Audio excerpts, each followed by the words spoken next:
याद नहीं।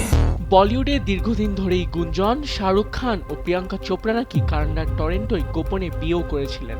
শোনা যায় অসুস্থ বাবার ইচ্ছা পূরণ করতেই নাকি এমন সিদ্ধান্ত নিয়েছিলেন প্রিয়াঙ্কা, যদিও এ নিয়ে কখনো প্রকাশ্যে মুখ খোলেননি দুজনের কেউই।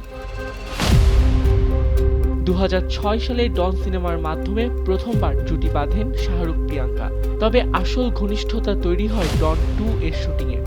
সে সময় বিভিন্ন ফটোশুট, পার্টি ও আইপিএল ম্যাচে তাদের একসঙ্গে দেখা যেত নিয়মিত। এমনকি শাহরুখের অনুরোধে নাকি প্রযোজক পরিচালকেরাও প্রিয়াঙ্কাকে সিনেমায় নেওয়ার বিষয়ে আগ্রহ দেখাতেন। তাদের সম্পর্কের গুঞ্জনে ক্ষুব্ধ হয়েছিলেন শাহরুখ পত্নী গৌরী খান, এমন দাবিও রয়েছে বলিউড পাড়ায়। অনেকেই বলেন তার কারণেই বলিউডের একাংশ প্রিয়াঙ্কাকে এড়িয়ে চলতে শুরু করে।